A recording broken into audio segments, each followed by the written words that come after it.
This man said he traveled to the year 2749, and he made some disturbing claims about the future.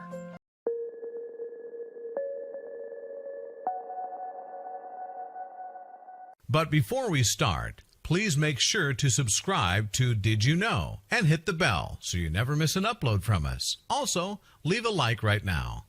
At the height of World War II, brothers Al Bielek and Duncan Cameron were drafted into a very important government mission. Sat aboard the USS Eldridge while docked at Philadelphia, the two had to monitor the tests of a new scientific invention. But by some freak occurrence, the pair went on a journey beyond anyone's wildest imagination. Now, one of the most prevailing ideas in speculative fiction is that of time travel.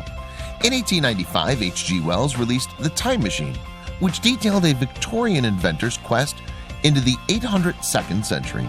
Since then, humanity's been obsessed with whether the idea of traversing time and witnessing what our future holds is possible. While the majority of people see time travel as science fiction, some have claimed that it could become a reality. For instance, the late physicist Stephen Hawking speculated that it could be possible someday for man to travel through time. However, there are those who claim that these journeys have actually already happened.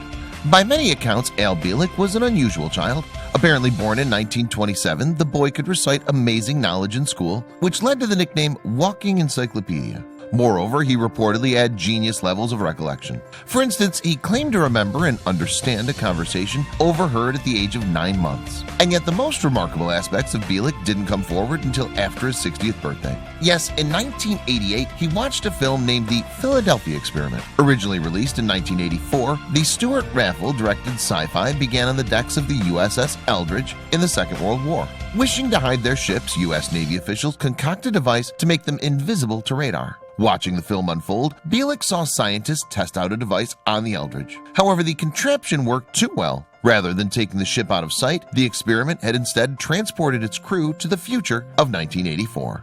Based on urban legend, the Philadelphia Experiment was a fantastical tale for most who saw it. And even its original writer, John Carpenter, admitted that the story was absolute bullshit in a 2016 chat with Justin Bean. But for Bielek, there was something about the film that ran uncomfortably close to real life. Bielek had flashbacks to something akin to what he'd seen on screen. Before his very eyes, he claimed, appeared visions of a shady government experiment and encounters too vivid to be imagined. Was Bielek losing his mind, or were the sights he was seeing genuine? Racked with uncertainty, Bielek searched for ways to unlock the secrets embedded in his mind. And by undergoing different New Age treatments, the amnesiac found a host of long-buried memories returning to him. Weirdly, piece by piece, Bielek began to unravel a supposed truth not only about himself, but about the space-time continuum. Initially, perhaps, the most shocking revelation to Bielek was that Bielek apparently wasn't his real name at all, as he came to believe he was actually born Edward Cameron in 1916.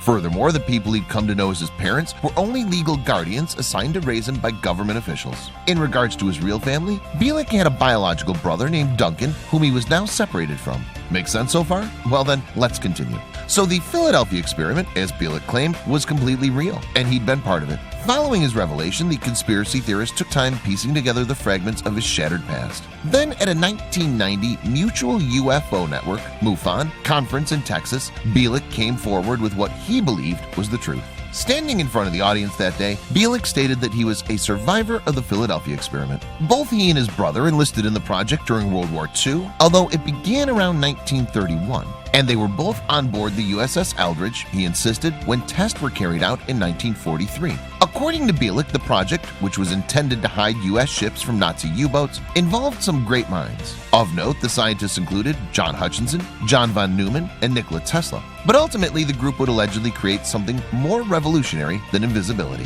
By 1940, the team reportedly had already achieved some success with a smaller class of ship, and 3 years later, they were ready to try it on a larger vessel, the USS Eldridge, in Philadelphia. Nevertheless, what was supposed to be the final test, conducted on July 22nd, encountered what Bielek called a serious problem. Returning after 15 minutes of invisibility, the ship was intact.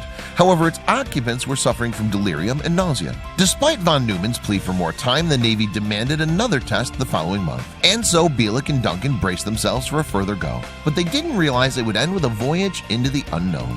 When the switch was flipped, a flash of blinding blue light shone out, and the ship totally vanished. 4 hours later, the Eldridge snapped back into existence, but with grotesque ramifications to its crew. When officials inspected the vessel, they found 5 sailors stuck in the ship's metal flooring, and those lucky enough to still be alive had apparently gone insane. Moreover, Bielik and Duncan Cameron were nowhere to be found. What allegedly happened to the brothers is beyond most people's comprehension. As soon as they realized something was wrong, Bielik and Duncan both jumped overboard. But instead of landing in the waters of Philadelphia in 1943, the pair hit the shore of Montauk, New York. And instead of being the 1940s, they were actually now in 1983.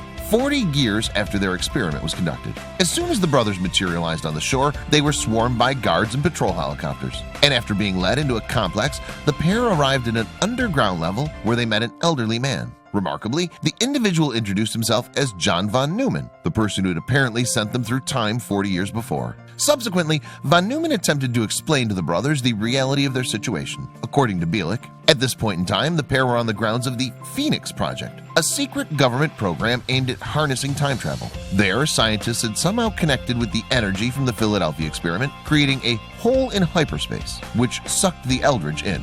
That wasn't the worst of the pair's problems, though. For you see, the Eldridge was still stuck inside a continually expanding hyperspace bubble, claimed Bielik, and its growth could eventually even destroy the Earth. In order to stop its spread, then, someone had to return to the ship and destroy the equipment on board. And Bielik and Duncan, it seemed, were the men for the job. So for the greater good, the brothers accepted the mission, and soon after they were sent through the fabric of space and time once more. There's a slight feeling when you're going through space-time, Bielik told Paula Harris in 2005. The first trip you make can be quite nauseating, and after that you sort of get used to it. Back on the deck of the USS Eldridge, Bielik and Duncan set about completing the assignment at hand. Using axes, the two demolished the generators and circuitry central to the vessel's unlinking in time and space. Soon, the ship began to stabilize. For the rift in space and time began to contract, and the Eldridge returned once again to 1943. So far, Bielik's fantastical testimony could harness incredulity in some. Of particular note, an electrician named Edward Dudgeon, who worked on the Philadelphia experiment, asserted that no time travel took place. In fact, the generators, he said, were on board the Eldridge to make the ship invisible to radar only, not physically invisible. But for those still tuned into the much-proclaimed time traveler's account, the story was about to get wilder. In the year 2000, a decade after MUFON, Bielik elaborated on his and Duncan Cameron's return to the Eldridge. And what he described was staggering beyond belief. On that note, let's find out more.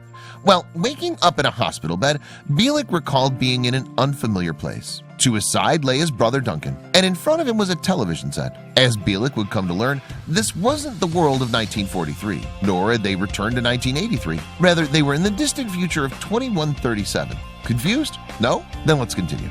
As the story goes, through some freak occurrence, the pair had once again traveled through hyperspace. As a result, they required medical treatment for radiation burns inflicted on their journey. All in all, the brothers spent 6 weeks in this medical facility of the future. Nevertheless, they learned a lot about the world 2137 from inside its walls. First of all, Bielik noticed an immediate change in the Earth's medical equipment. Instead of gauze and medicine, ultra-advanced light and vibration energy was used to heal the sick. Furthermore, television stations of the future only broadcast news, history, and geography shows. I don't recall there was a single soap opera on the air, Bielik remembered. While watching these programs, Bielik realized that serious geographical changes had happened to the Earth. Between the years 2000 and 2025, he claimed, the United States had lost parts of its landmass. Most severely hit was the southern part of the country. Atlanta was now near the coast, and Florida was gone, save for its panhandle. But the changes to the world didn't stop at geographical level. Indeed, the United States, which was now under military rule, had long ceased to exist as a nation-state. Moreover, the globe's population had decreased by an alarming number. As Bielik alleged, there were only 300 million people left on Earth in the 22nd century. That's a drastic reduction from the 7.7 billion we have around the world today. Now, the reason for this, Bielik argued, was due to a global conflict in the early 21st century. In the ensuing war between Eastern and Western forces, entire cities were decimated, and centralized governments became no more. Meanwhile, radioactive contamination left over from these battles was creating severe problems for the conflict survivors. At this point in the story, Bielik had reportedly journeyed between 2 entire centuries, and yet the time traveler's voyage was still far from over. After spending time recuperating in the 22nd century, Bielik once again inexplicably shot forward to another point in the Earth's existence. Yes, if you can believe it, he found himself in the distant future of 2749. Oddly, Bielik could not account for why he alone was thrust even further this time. Although, happily, the world was far more Elysian than the one he just left. Since becoming devastated by nuclear war, civilization had recovered to an incredible degree. Now, 60 years on, society had rebuilt itself into a utopia. In the 28th century, Bielek claimed humanity had made significant advances in technology and had mastered the mechanics of anti-gravity. Remembering his journey, he described seeing 2.5-mile-high floating cities suspended on platforms. Untethered from the ground, these metropolises could travel the surface of the planet just as free as a jumbo jet. Astonishingly, he said mankind's fate was no longer in human hands. Instead of governing themselves, each city had its own artificial intelligence which governed the day-to-day needs of its inhabitants. As a result, things we view today as a necessity, like money or labor, were made completely immaterial, apparently. In Bielek's own words, the world of tomorrow was deeply socially conscious. To this end, wars had become obsolete because countries had disbanded their armed forces. Moreover, there were no funds to fight over either.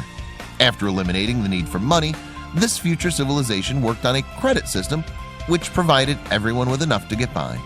Sounds too good to be true, perhaps. All in all, Bielek claimed he spent 2 years living in the 28th century. Then, just as mysteriously as he had appeared, the Voyager traveled back to the year 2137. And upon reuniting with his brother, Bielek returned through the hyperspace wormhole that they came through. But just when you thought the story couldn't get any weirder, well, it did. Because although Bielek found himself unharmed in Montauk in 1983, his brother wasn't so lucky.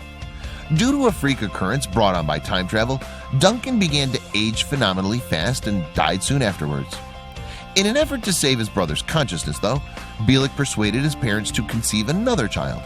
And, wait for it, their child received Duncan Cameron's thoughts and memories, said Bielek.